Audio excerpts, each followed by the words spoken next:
por la calidad de los ponentes y la calidad de las propuestas. Identifico algunas que son de particular interés. Mi nombre es Héctor Nolasco Soria, soy investigador del CIBNOR, secretario general del Sindicato de Investigadores y presidente de la MECTIAC. Básicamente, el tema de la socialización del conocimiento, de la atención de las problemáticas, implica una nueva política. Se tienen que identificar estas problemáticas de abajo hacia arriba. No deben ser propuestas de los investigadores ni de los grupos políticos, sino de los que viven la problemática.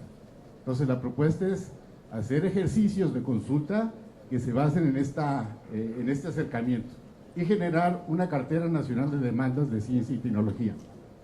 Asimismo, es importante para salir del hoyo de dependencia tecnológica en el que estamos desde hace 30 años, en generar una política de fomento al desarrollo tecnológico, la propiedad industrial, la generación de empresas de base tecnológica en beneficio de las regiones y del país. Asimismo, generar una cartera de oferentes tecnológicos nacionales, de tal manera que sepamos nuestra capacidad tecnológica. Es muy importante, como se señalaba, el fortalecimiento de las CIES y los centros públicos. Esto implica un mayor presupuesto en los PEF, esperemos para 2020. Ya no tenemos que buscar el 1% del PIB, tenemos que ir por el 1.5% del PIB para estar en competencia con países emergentes. Creo que es una tarea que el legislativo debe tomar muy en cuenta. Asimismo, el fortalecimiento de las CIES y de los centros públicos implica el reconocimiento de la labor que hacen los trabajadores de estas instituciones. Es importante también recalcar que los sindicatos y los nuevos sindicatos que se formen deben ser sindicatos propositivos, comprometidos con la institución, comprometidos con el desarrollo, y esa es una parte fundamental. Y que estos busquen tener condiciones laborales adecuadas para que tengan un ambiente que les permita cumplir de manera más importante con la función sustantiva del centro. Creo que es un compromiso dual que debe de impulsarse. La necesidad de investigadores y de doctores en México es un tema relevante. Estamos muy por abajo de las estadísticas de la OCDE, por lo tanto, el PNPC tiene que buscar un esfuerzo mucho más sustantivo en la producción de doctores en México. Asimismo, creo que es importante rescatar la propuesta que hace la NUYES para formar un PRODOC, un programa de doctorado alternativo que puede ayudar a rescatar toda la infraestructura que se desaprovecha y que puede incorporarse al PNPC y generar doctores de una manera mucho más rápida. Básicamente esas son mis propuestas. Perdón, ¿de qué institución viene, maestro? Soy investigador del CIBNOR. CIBNOR. Soy secretario general del Sindicato de Investigadores Muchas y gracias. presidente de la Academia Mexicana de Ciencia, Tecnología e Innovación. Muy bien, les vamos a pedir por favor que den su nombre y la institución de procedencia al iniciar la pregunta o el comentario. Siguiente, por favor.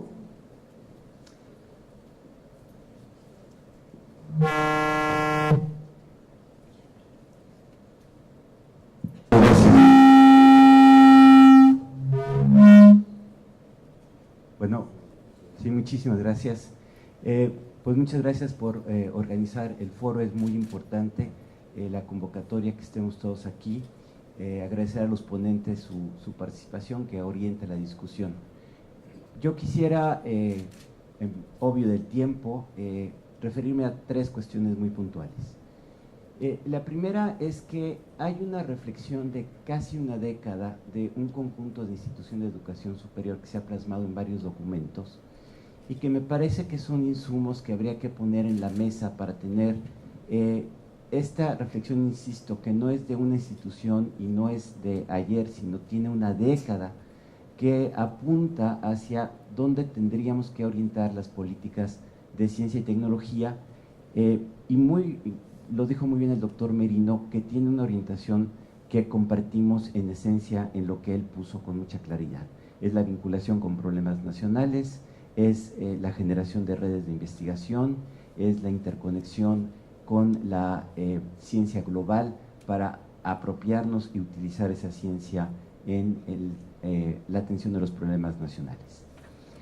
En segundo lugar, quisiera insistir en la transversalidad de la ciencia en términos del Plan Nacional de Desarrollo. Es decir, si yo pienso en los tres ejes propuestos, justicia, bienestar, desarrollo económico, la ciencia tiene que aportar en esos tres sitios, y por lo tanto yo me atrevería a proponerle a CONACYT que insistiera en la necesidad de que consideraran a la ciencia como un eje transversal, como un gran habilitador para resolver los problemas nacionales que están en estos tres ejes. No abundo, podría dar muchísimos ejemplos de cómo la ciencia puede tener un papel habilitador para resolver los problemas del desarrollo, y evidentemente habría que vincularlo con los objetivos del desarrollo sustentable, que me parece son compromisos que marcan un horizonte muy claro y en los cuales la ciencia tendría que estar presente.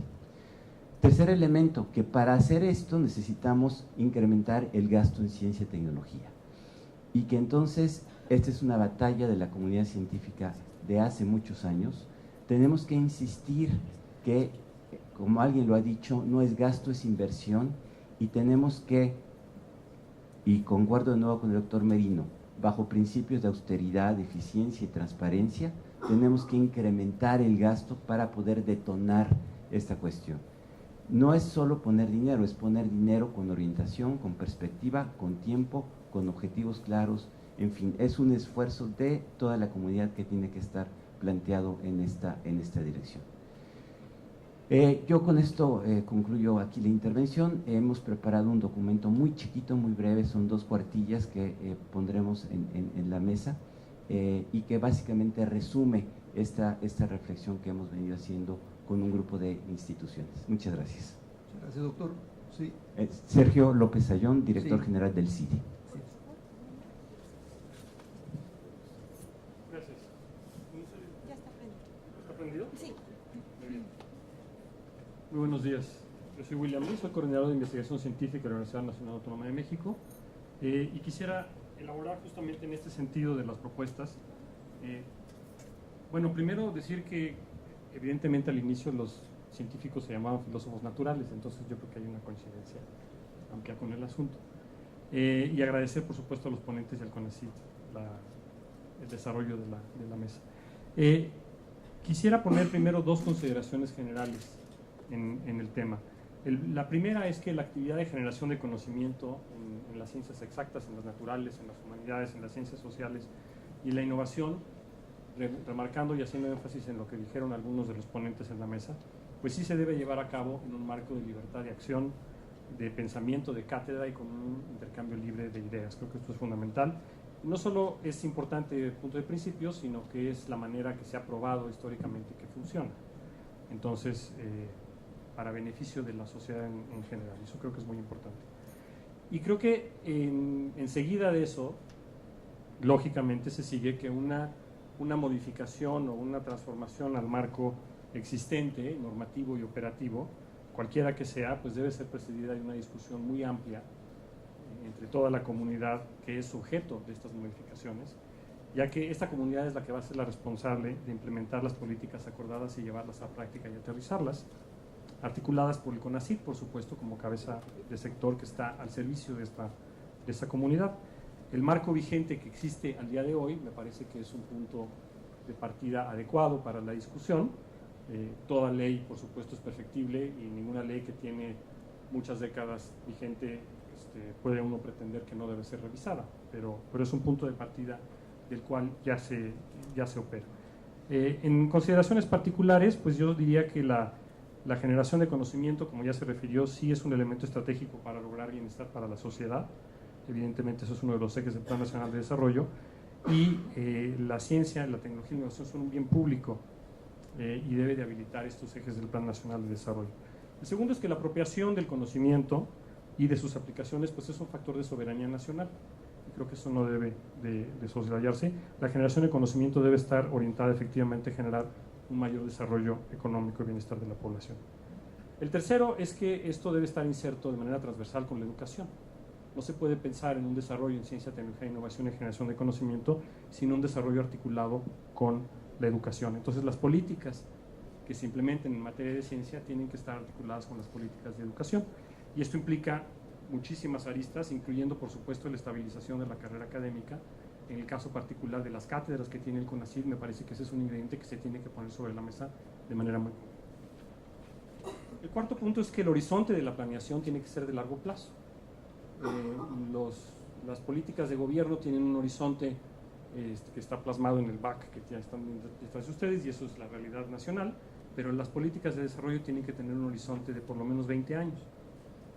Y este es también el eje de escala que tiene que estar articulado con los ODS. El quinto es que el diseño de las políticas debe asegurar el apoyo y desarrollo de la ciencia básica y de frontera y fomentar la generación de propuestas de solución a los problemas relacionados con la pobreza, la inequidad, la inseguridad y la sustentabilidad en el país. Y la sustentabilidad creo que hay que entenderla como un asunto muy amplio, no simplemente el cambio climático y el ambiente. La sustentabilidad es muchísimo más que eso. Los 17 Objetivos de Desarrollo Sustentable de la ONU abarcan muchísimas aristas que esto, y no nada más es el cambio climático, no hay que irse con esa finta a veces. El sexto es que la política de ciencia tiene que ser descentralizada, flexible y diferenciada para promover el desarrollo de las regiones que estén más rezagadas, y también incorporar tal vez adecuaciones al marco normativo local o regional que aprovechen las capacidades locales que hay, porque no en todos lados hay las mismas capacidades. El séptimo es que sí debemos incrementar, ya lo mencionó el doctor López Ayón, debemos incrementar la inversión en el GIDE.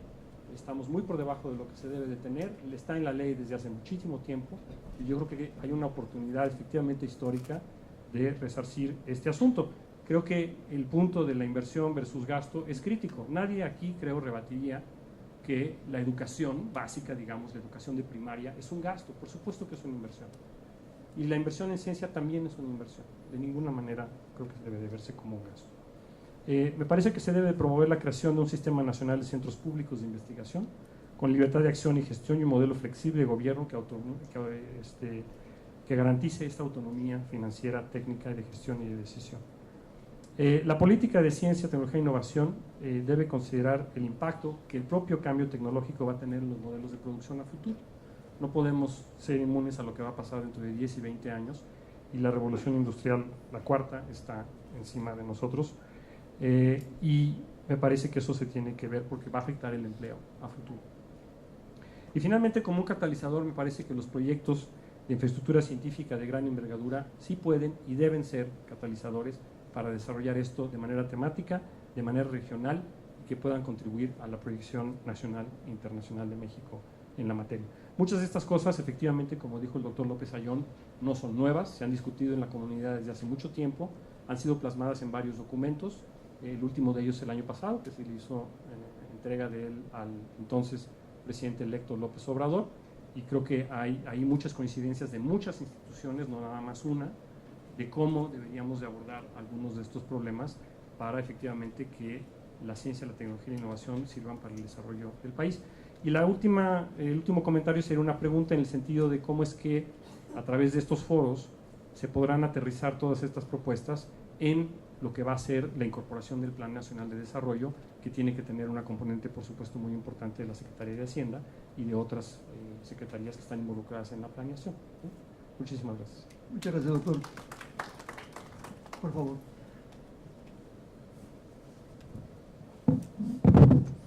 ¿Qué tal? Buenos días, soy Mauricio Flores, vengo del Centro de Investigaciones en Óptica. Solamente para poner un poquito de contexto, nosotros tuvimos un ejercicio similar ayer y lo que buscábamos como comunidad es tener una narrativa común a estos tres principales ejes que planteó en este foro CONACYT y que intrínsecamente se correlacionan, se mezclan y se interrelacionan. Entonces, si comenzamos desde la apertura del foro, hay números que realmente son muy contundentes, ¿no? O sea, históricamente, ¿cuánto del PIB ha recibido ciencia y tecnología? Y en ese sentido, ¿cuánto hemos retribuido social y a la generación de tecnología y lo que vienen siendo conocidos como los spin-offs? En este marco, cada 6 años o cada determinado tiempo volvemos a discutir lo mismo, un plan nacional de desarrollo, la pertinencia de la ciencia y tecnología en el encuadre de las necesidades sociales del país. Esto yo lo vengo escuchando desde que yo era estudiante de doctorado, lo seguí escuchando cuando me fui a hacer mi postdoctorado al extranjero y tuve la oportunidad de compararlo con otros sistemas científicos y tecnológicos. En este sentido, hay como ya lo comentaron aquí, y eso fue una de las cuestiones que llegamos a la conclusión ayer en la comunidad CIO, es que hay precisamente una ley vigente, un marco jurídico vigente muy importante que debería quizás perfeccionarse, pero tan solo la idea de pensar que se tiene que rehacer todo desde cero es peligrosa, porque entonces caemos en los mismos ciclos viciosos que no nos llevan a ningún lado. Un punto muy importante, por ejemplo, es el artículo 48 de la Ley Actual de Ciencia y Tecnología, que es del 2002, ni siquiera es tan vieja. El problema es que nunca se ha seguido como debería hacerse. El artículo 48 habla de la autonomía de los CPIs, y el mismo párrafo del artículo 48 tiene ambigüedades, porque a final de cuentas nos abstraemos a las decisiones de la Secretaría de Hacienda. Entonces es un círculo que no se rompe. Una propuesta concreta es, desde el punto de vista del legislativo precisamente, qué tan complicado es realmente darle la autonomía a los CPIs, y la autonomía de gestión inclusive, y de manejo del presupuesto. En ese sentido, obviamente, la otra pregunta filosófica retórica, ¿cuánto le costamos al país? ¿El 0.5% del PIB? ¿Realmente esto es relevante? ¿Es importante? ¿Tiene un peso específico? Entonces, estas son las cuestiones que nos estábamos preguntando ayer, y esto va en sintonía con lo que comentaba el doctor Merino sobre la autonomía precisamente. Las cuestiones más enfocadas a si es la pertinencia de desarrollar ciencia básica o desarrollar tecnología aplicada a la solución de los problemas del país, pues también la pregunta retórica de fondo es, ¿realmente la ciencia per se va a resolver los problemas de pobreza del país? Si no está bien enfocada precisamente con políticas claras, de largo calce, no sustraídas nada más a 6 años, no se va a lograr, definitivamente, y tenemos 40 años de historia que no se ha hecho. Entonces, sigamos las leyes vigentes, esa es una propuesta muy concreta, que se perfeccionen, pero que se cumplan. Aquí ya se ha comentado acerca de la inversión a ciencia y tecnología, eso está en la ley, y tenemos años que no se ha ejercido como lo dicta la ley. Entonces, ese es un problema. Hay leyes de muy buenas intenciones, pero pobremente aplicadas. Y finalmente, otra narrativa en conjunto que llegamos en la comunidad CIO es muy peligroso concentrar las decisiones en un solo ente o en una sola persona. En el caso de ciencia y tecnología resulta más relevante, precisamente porque hablamos de líneas de investigación que todos tenemos de diferentes casos, con diferentes niveles de éxito y con diferentes niveles de enfoque social, y obviamente todo a nosotros nos lo evalúan. Entonces, eso de alguna manera queda una huella cuantitativa de esos esquemas que nosotros seguimos. Entonces es importante que el CONACYT use ya los mismos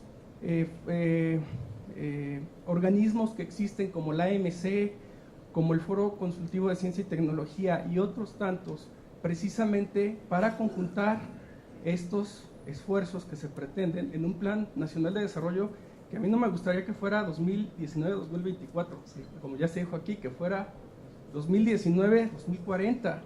Casos hay muchos.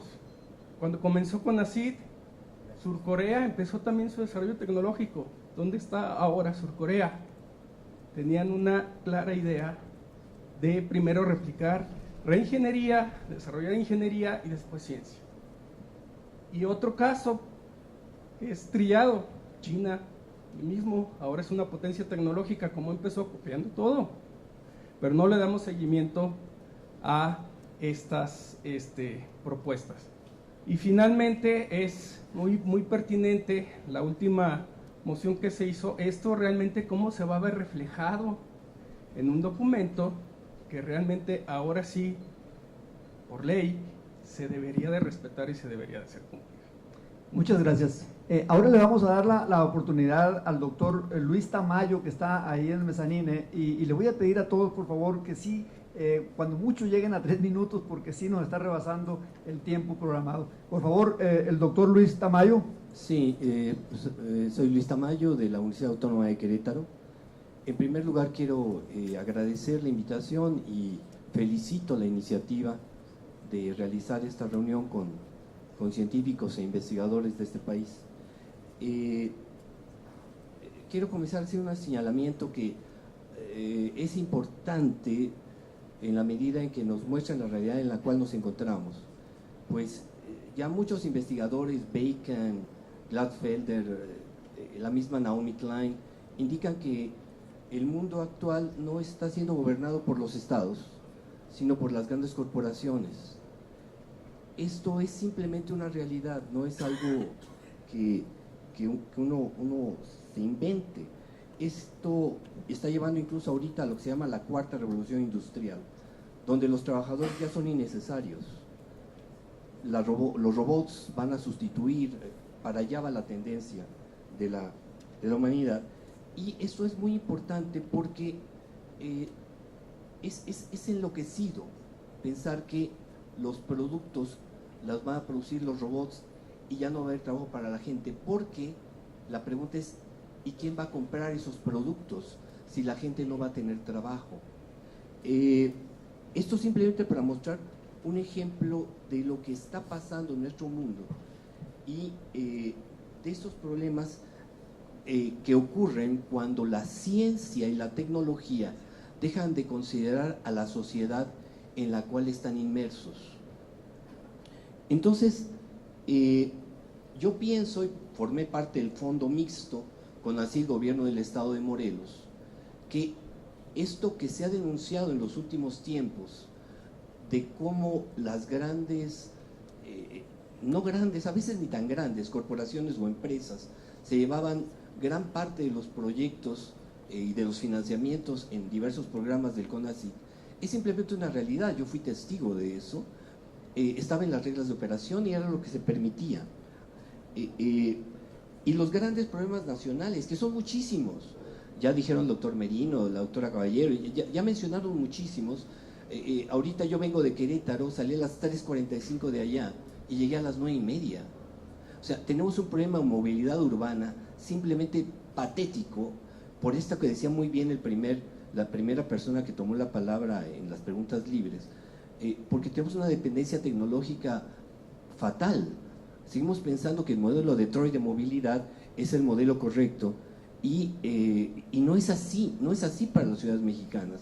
Es una vergüenza que México no haya propuesto un biohíbrido o un modo de movilidad urbana que realmente sea funcional.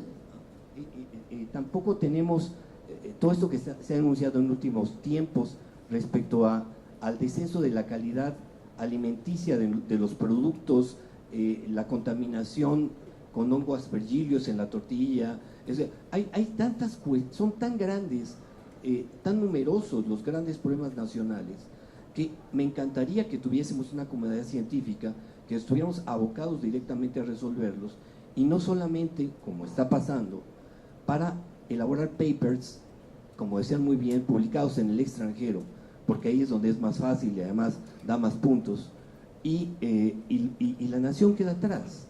Esto es un derivado directo de lo que decía al principio. Los dueños del mundo son las grandes corporaciones, no los estados. Entonces tenemos que tener eso muy claro si queremos realmente apoyar un nuevo CONACYT, un CONACYT realmente interesado por nuestro país, y espero que los que estamos aquí presentes al menos nos sumemos a esa iniciativa. Muchas gracias. Muchas gracias, doctor. Enseguida le vamos a dar la palabra a la doctora Laura Flamán, coordinadora académica.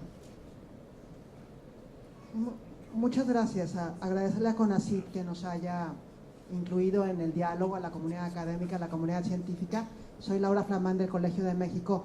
Dos observaciones. La primera, quisiera retomar el tema del desarrollo del plan, enfatizando su carácter igualitario y equitativo. Y quiero retomar un par de cosas que dijo la senadora Beatriz Paredes. El tema del federalismo y de la transferencia del conocimiento. Y voy a hablar de dos temas. Lo primero es la necesidad de hablar de interdisciplina desde la concepción del problema de investigación, del problema público, porque creo que la estamos sumando demasiado tarde. Y doy un ejemplo, el tema de riesgos climáticos, las lluvias torrenciales, las inundaciones, las altas temperaturas que ahora sabemos están en todo el país, están profundizando las desigualdades sociales, están creando desigualdades sociales nuevas. Seguimos invirtiendo más en atención a desastres, casi 10 veces más que en prevención de desastres. Si no tenemos interdisciplina desde el principio, sumando los conocimientos de las ciencias naturales y las ciencias sociales, llamando la atención de los gobiernos federal, estatal y municipal a estos temas, no hay manera en que consigamos un desarrollo equitativo e igualitario. El asunto que se mencionó antes de la formación de doctores, de doctoras, creo que tenemos que ser muy inteligentes de no irnos con el indicador simple del número de doctores y doctoras. ¿Dónde se van a insertar? ¿Dónde los vamos a formar? ¿En qué disciplinas? ¿En qué mercado laboral se van a colocar para, en efecto, promover el desarrollo igualitario equitativo, que es la misión de todos con este Plan Nacional de Desarrollo 2019-2024? Gracias.